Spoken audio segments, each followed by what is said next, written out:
Let's talk about art. Art is something I admire a lot because I can't draw. Like, honestly, I know a lot of people will sit there and be like, oh, I can't draw, and then draw something really cool looking, but no, I can't draw a circle. I couldn't draw a circle to save me from a sea bear. That's how bad I can't draw. If it wasn't for my art team of Zuzu and K-Wills and whoever else I commission, this channel would be very bland looking. It's already bad, Zuzu. Well, thank you, viewer number 3. Either way, art is something I just admire. My favorite kind of art involves anything with bright colors, honestly. I'll be like a toddler, like, look how bright, look how pretty. So, one day, I was scrolling to Twitter, you know, something like this, going like, that's a funny meme, and I saw an amazing piece of art. Put that up on the screen. I didn't know who did this. I didn't know what this is. But do you see the orange of the fire? I love orange, it's the best color. Now, I read the post, and it says, a few of my favorite MsPaint art of 2017. And I'm like, MsPaint? MsPaint, like on the computer? MsPaint? So I go back to my phone like this, and I say, MsPaint was something I used to play with on the internet. Something I used to just scribble when I was like 4 and do the color dump thing and try to make abstract art. And there was somebody out there creating just masterpieces of this art. And that's why, for this month's Artist Appreciation, I would like to talk about the one and only Koolaid-girl, A.K.A. the MsPaint queen herself. I'm going to be talking about the MsPaint queen, so I'm going to be saying MsPaint a lot. So for those who don't know what MsPaint is, who weren't listening when I originally said it, MsPaint just means Microsoft Paint, the little tool that came free with everyone's computer. Now, as a kid, I thought that was something, you know, made for kids, just something they can scribble on, like an online drawing board. Like, you know, like that, that pinball game that everybody knows, but like, just is there, it just exists. We don't know where it came from, we don't know how it got there, but it exists, and everybody knows the sound of dee-dee-dee-dee.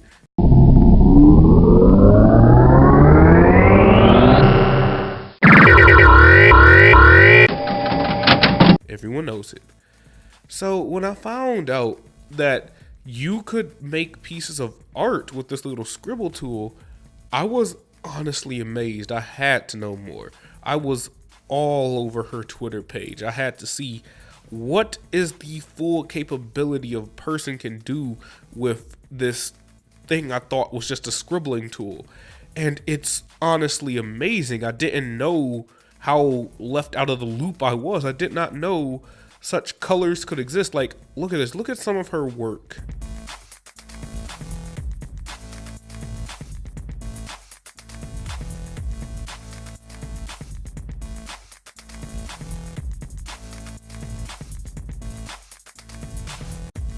So I was compelled to know more about her. So by checking her Twitter, I found out she's from Antarctica. Why is that important? Because she's so cool. Thank you. But seriously though, I wanted to see some of Her Highness's older work just to compare, just to see a little bit of a come up. You know what I'm saying? I just want to see, where did you start? Where did you begin? And what is the best way to find artists' old work? Look for a DeviantArt page. And luckily, I found her, so link will be in the description.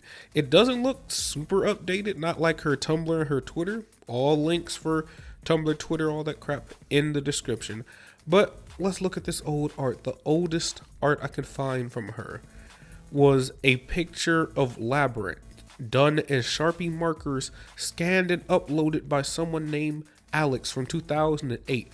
Put that up on the screen right here. Look at this. In 2008, I was a dumb 10-year-old accidentally writing shitty Ben 10 fan fiction, while out here art was being made. So Her Highness Kool-Aid is not only known for just amazing art, she is also known for an amazing webcomic series called Living When Dead. Living When Dead is the story about a lonely zombie facing the challenges of being different and having to confront his own demons. Now, I don't want to spoil too much about this series because it's still ongoing and it's such a great read. I highly recommend that everybody looks into this comic. It's really good.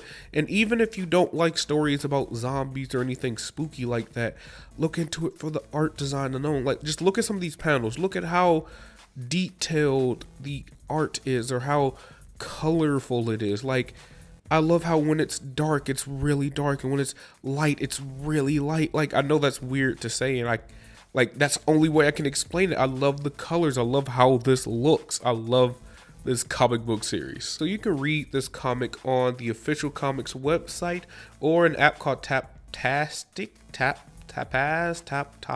I can't read or pronounce things correctly, but it's an app. We're not sponsored by them, but it's also a place where you can get her comic.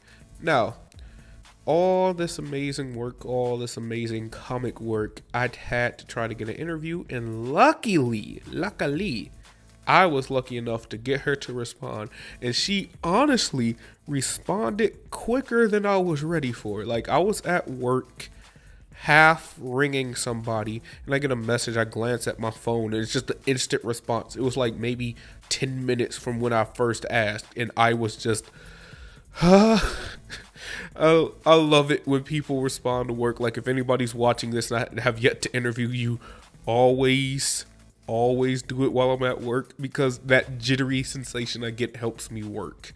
So let's get into the interview. So the very first question I had to ask: how should I address you in the video? MsPaint Queen or Koolaid-girl?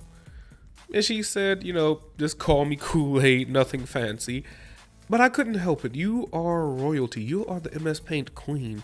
Like, people don't just call me King ETL for nothing. Who actually calls you King ETL? Hush up. Next question. Is your art really all done in MsPaint? And why did you choose MsPaint as the tool to use in your art? She responds with, yes, I make almost all of my art in MsPaint. My comic is made in Photoshop though. It would take way too long to make in MsPaint.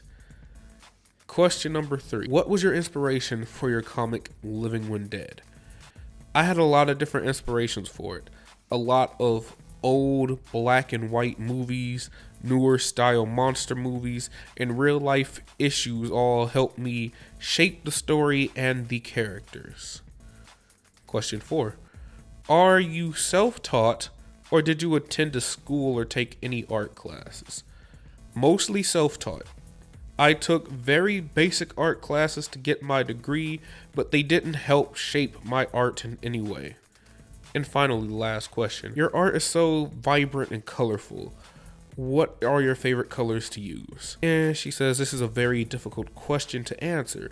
I use the entire rainbow in every piece, but red would probably be my best choice. Now, I'm really glad I got to interview you, because honestly, that kind of inspired me to get back into drawing. I know I started this video talking about how bad I am at art, because I am. I don't like my art. Whenever I do something, I'm a perfectionist, and when I can't draw something how I see it in my head, it makes me angry. But I've had stories that I wanted to make comics for, but as just a writer and not an artist, that's kind of hard to do. So I'm thinking about trying art again, because just, you're an inspiration to try it again, especially considering you said you took classes and that didn't even help. Like, trust me, art classes did not help me at all in high school. If anything, they made me more agitated with whatever I drew. I would really like to thank Her Highness the MsPaint Queen for giving me the honor of interviewing her and showing off her cool artwork in this video. If you like her, or you're interested in her and like what I've been saying about her, you can follow her on Twitter and on Tumblr. I'll have the links down below in the screenshots of the pages up here, so you can follow her correctly with the Twitter handles and Tumblr names and stuff. If you really like her work, go support her on Patreon. For as little as $1 a month, you can support her amazing art. And just between you and me, if you give a little bit more than $1 a month, like $5 a month, you get some really cool Patreon only bonuses. As I said, links to Twitter, Tumblr, Patreon, Living When Dead website, and Taptastic page, all in the comment section below. And they've also been flashing on the screen repeatedly, so you can see the Twitter handles, the Tumblr names, the website codes, all that mumbo jumbo. Once again, thank you for allowing me to do this video. I'm King ETL for the Order of Insanity, and for more cool artists, for more amazing videos, or subpar videos, whatever you like to call my work, I'll see you in the next one. Stay weird, stay wild, and have a good time. Peace.